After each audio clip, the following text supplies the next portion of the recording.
Okay, in this first one we're going to talk about critical numbers, because this whole chapter is about using our derivative knowledge to help us draw graphs quicker and easier. We've had a little experience with this from the last chapter, drawing derivative graphs from the functions. So now we're going to kind of take it a step farther. So critical numbers are places where the derivative is 0 or undefined. So we can find places where the derivative is 0. Okay, we'll get that just by taking the derivative, setting equal to 0. This undefined, we'll get that by looking to see where we're dividing by a 0. Some of those, if we're looking at a graph, these do not exist ones are going to look like these points here. Okay, this is not differentiable at this point, because remember that derivatives are limits, so they're a limit of the slope of the right side and a limit of the slope of the left side. And if those slopes are not approaching the same thing, it's not differentiable, which means the derivative is undefined here. Because my slope, as I come from the right, or come from the left, my slope is a negative number. And as I come from the right, it's a positive. Okay, so this is a positive slope, this is negative. So my limits are not approaching the same thing. Okay, if I'm talking about the limit of the slope, which is what a derivative is. So this is an example of one that would be undefined or does not exist. This is still a critical point. Okay, so this would be a critical point. The other critical point would be here where my slope is 0. Okay, because I've got a positive slope. Here it changes from positive and goes to negative. So in order to go from positive to negative, it's got to first be 0, unless it's undefined like this one. So what this means is these are the places that I'm going to have horizontal tangent lines. Okay, when my slope is 0, I would have a horizontal tangent line. So critical numbers, or critical points, they represent the relative min and max, okay, or minima and maxima, or together they're called extrema or extrema. So if you're talking about extrema, that's the min and the max. If you're talking about the absolute extrema, it's the highest or lowest point on an interval. So if we're given an interval, there's certain points we're going to test. We're looking for the highest or the lowest point in that range of numbers. Relative extrema are a high or low point relative to the points around it. And we're going to call these peaks and troughs. Peaks would be the max, and troughs would be the min. So, peak, and then a trough. Okay, this would be a peak. This would be a trough. So if we want to find some extrema, either relative or absolute, we're going to use our derivatives.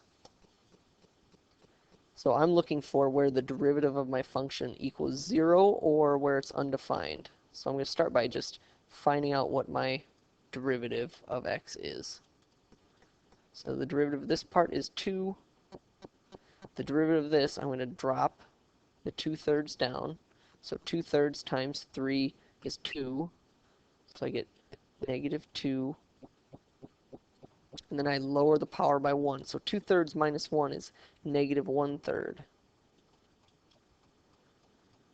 And then we're going to want to simplify this a little bit, because I'm going to be looking for places where this equals 0 or where I'm dividing by 0. So I'm not going to want this negative power. I want to turn it so I don't have any of those. So it's going to be 2 minus 2 over x to the 1/3. I'm going to set this equal to 0 to get where it equals 0. I'm going to look at what I have right now and see when this would be undefined. So when would I be dividing by 0? Well, if I put a 0 in for x, I'd be dividing by 0. So one critical point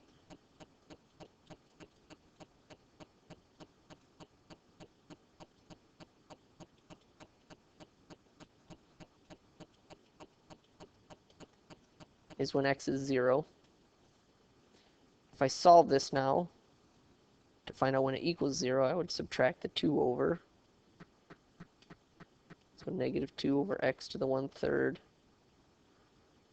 equals negative 2. Divide by negative 2. Since it's on top, I can divide by negative 2. That would be 1 over x to the 1/3 equals 1. We can cross multiply here, or multiply both sides by x to the 1/3. And you're going to get x to the 1/3 equals 1. So if I take both sides to the 3rd power, that'll cancel my 1/3 out and leave it as just x equals 1. So my other critical point is 1. So these are my critical points, 0 and 1. So that means they represent places where I have a relative min or relative max. These are the endpoints of my interval. So I want to test those also, because those could be extrema also. Because if I've got a graph, here we'll graph this one.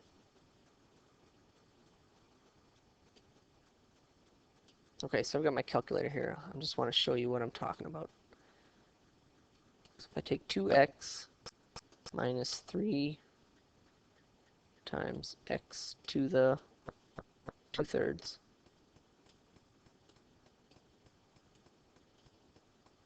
Okay, that's my original function. If I graph this, and I'm only going to look at, so I'm going to change my window so I only see this for my x values. So I'm going to go from negative 1 up to 3. Okay, I've got this. Now, critical points are 0. Okay, I can see 0 there, and 3. 1, 2, 3 over here. So those are critical points. So I can tell here that those are both going to be relative maximums. But the overall maximum, so the highest point that I have on my graph, okay, it looks like this one's undefined there. So it looks like it's also going to be at 3. But the lowest overall point is going to be when I'm at negative 1, because I'm getting this low point here, and that's lower than all the other points. So that's why we still want to test our boundaries of our interval also. So I know these critical points. Now I just need to plug them into my original function and see what values I'm getting. So if I put 0 in here, I'm going to get 0. So 0, 0 is a point. If I put 1 in, I get 2 minus 3, which is negative 1.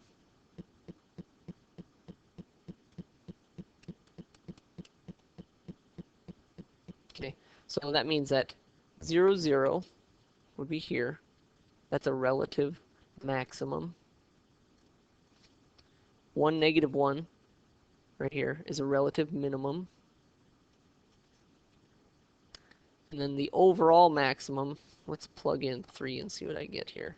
See if that's actually higher than 0 or not. If I plug in 3, I get 6 minus 3 times 3 squared is 9. The cube root of 9 is some decimal. So let's do 3 to the 2/3. I get 2.08. If I times that by 3, take that away from 6, I'm going to get a negative number. So it's actually going to be lower than this one. So that means that this point here is actually lower than this one. So it's not going to be a maximum. So I've got here, this is a relative max and the absolute max, because it's higher than the points around it. It's also higher than any other point that I have shown in my interval. This is a relative min, but not the lowest point. Okay, the lowest point would be at negative 1. So if I plug negative 1 in here,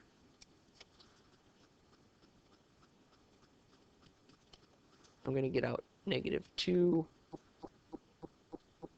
negative 1, cube root of that is negative 1 squared is 1 minus 3. So I get negative 5. Okay, this is the absolute. So this is absolute min. This is a relative min. This is the absolute max. It's also a relative max, but absolute kind of supersedes that. Because if it's an absolute max, that means it's a max. So it's got to be at least a relative max.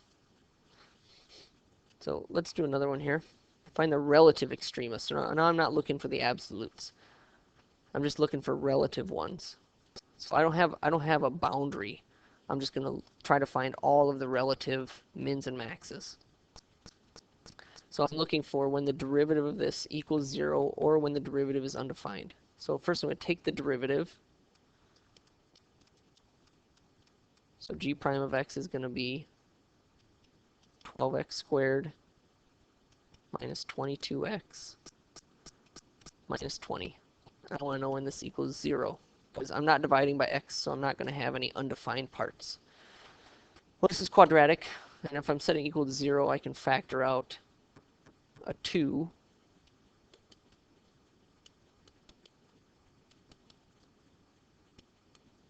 Okay, and then let's see if this one factors. So I'll try 3x and 2x. I need them to be 11. I can use 5 and 2. I think I actually want to use 6x and x.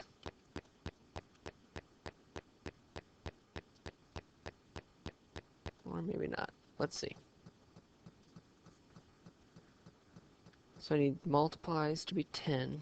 So if I do 5 here, that'd be 15 and 2. Yep. 5 and 2, that multiplies to be 10. So if I get negative 15 and positive 4, I'm going to get the negative 11. So this is the factored form, which means if I set this factor equal to 0 and this factor equal to 0, those will be my critical points. So this one will give me negative 2/3, and this one will get me 5/2. So that's where the relative extrema are. Let's plug them in to see what the values are. So if I plug in 2/3 here, and we'll just use our calculator for this. So negative 2/3. I'm going to store that as x. So now when I type in my function, 4x cubed minus 11x minus 20. Oops, I forgot the squared. Insert the squared minus 20x minus, nope, it is plus 6. It's 13.259 something. So I'm just going to make a note of that. This point is 13.26. Okay, and this one would be, so now I'm going to store 5/2 as x.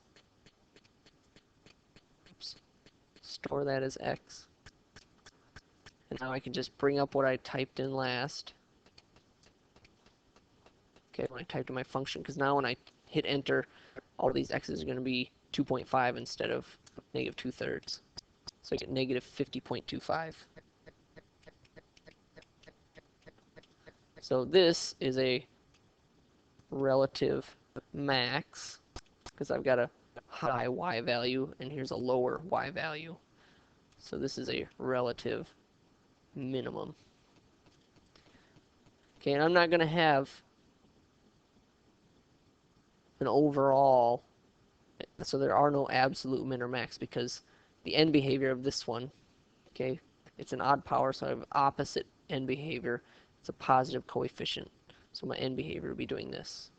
So I'm going to have these relative mins and maxes in here, but overall this goes down forever and up forever, so I'm not going to have an absolute value for max or min. Let's do one more here. So I want to find the relative extrema, or I want to find the extrema of this on this interval. So I'm only going to be looking at values between 0 and 2 pi. So I want the derivative.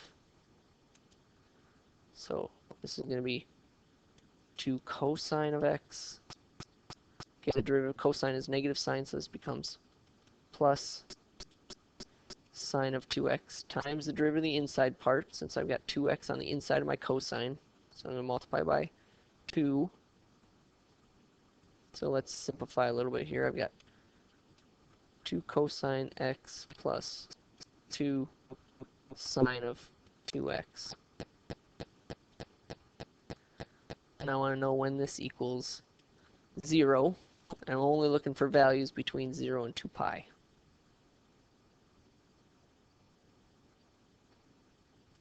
So let's look at our trig identities and see if that'll help us out at all. Okay, so for our trig identities, I've got cosine of x and sine of 2x. I don't like to have two different things inside my trig function, so I'm going to turn this sine of 2x into something else. But first I'm going to divide everything by 2 to get rid of these 2's. So I really don't need those. Okay, sine of 2x, one of the identities is to turn it into 2 sine of x cosine of x. So I'm going to turn that into that. So I have cosine of x plus, okay, sine of 2x is the same as 2 sine of x cosine of x. Now this equals 0. Now I can factor out a cosine of x. So this is 1 plus 2 sine of x equals 0.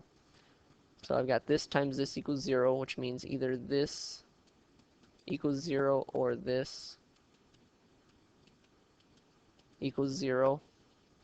Cosine of x equals 0 at pi over 2 and 3 pi over 2 in this interval. So pi over 2 and 3 pi over 2. So those are two critical points. This one I'd subtract the 1, divide by 2. So I'm looking for where the sine of x equals negative 1/2. And that happens at 11 pi over 6 and 7 pi over 6.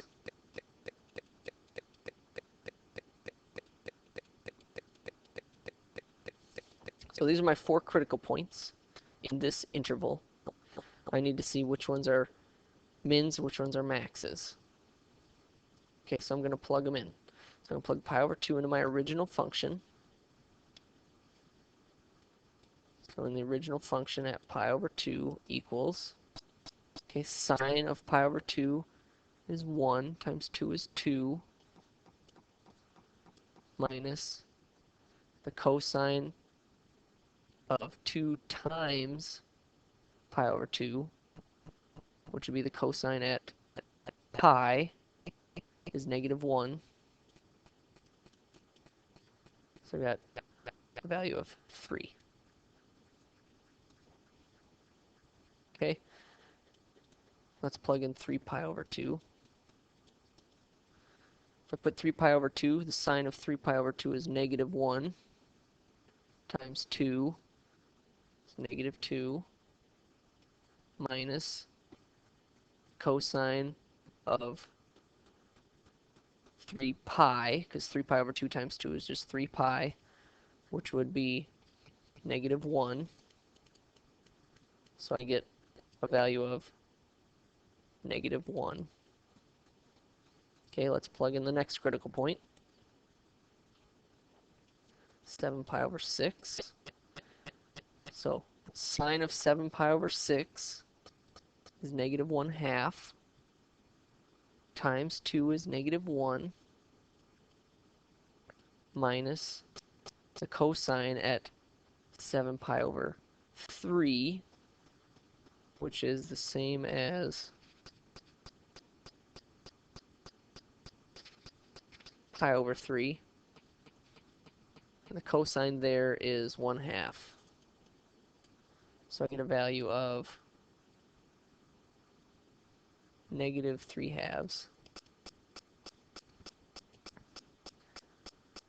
Okay, and the last critical point.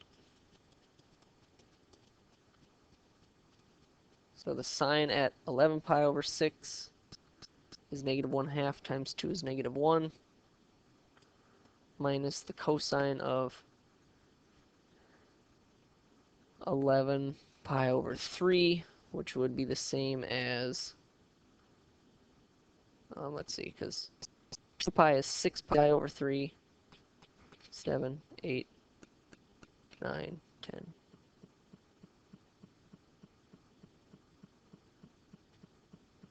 Now 11 pi over 3.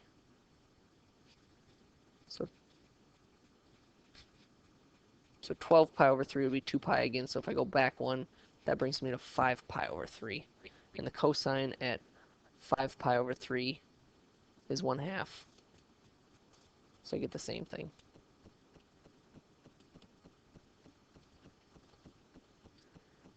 Okay, so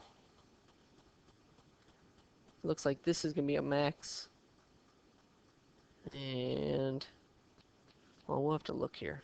Because which one comes first? We're at pi over 2. Then we go to 3 pi over 2. Actually, we're going to go pi over 2. And we're going to be at 3. So here's pi over 2. We're up at 3. The next one in order here is going to be 7 pi over 6, which brings me to negative 3/2. And then the next one is 3 pi over 2, which brings me to negative 1. And then the last one is 11 pi over 6, which brings me back down to negative 3/2.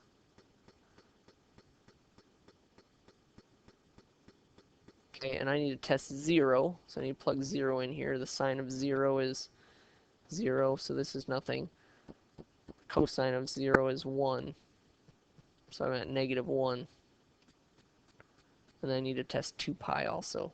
When I'm at 2 pi, it's the same as 0. So I'm at negative 1, which is actually up here. This is negative 1.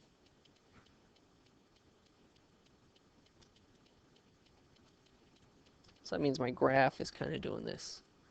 It's coming from there, up to there, down to there. It's bouncing in here, and then ending there in my interval. Okay, because this would be 2 pi. So this first one, this is a relative and an absolute. So I'm just going to call it the absolute max. This one is a relative min. This is a relative max.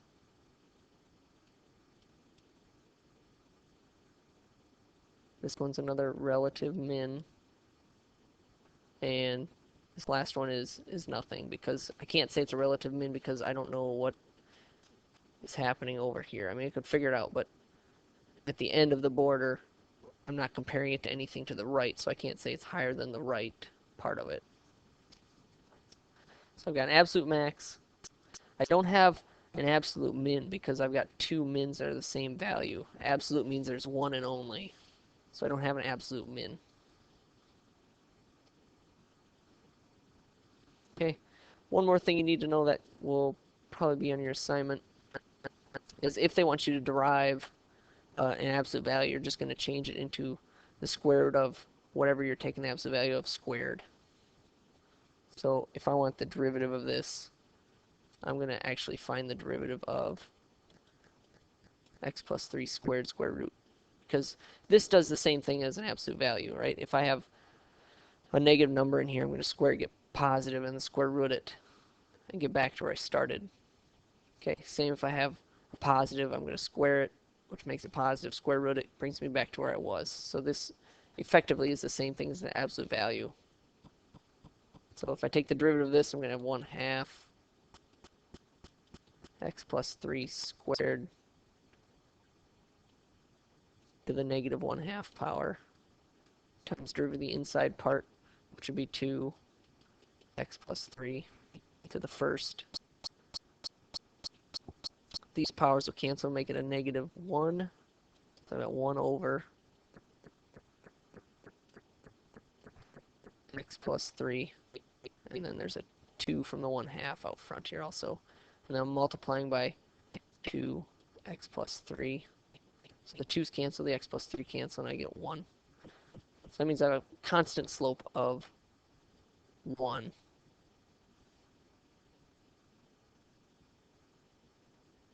Actually, I should have a constant. Oh, I should have a plus or minus. Yep, plus or minus. So I have constant slopes. Okay, we should know that this is a v. It's been shifted to the left 3. So this is negative 3. So I've got either slope of positive 1 or negative 1. So the only critical point I'm going to have is right here where it's not differentiable. And we'll go over that more in class tomorrow.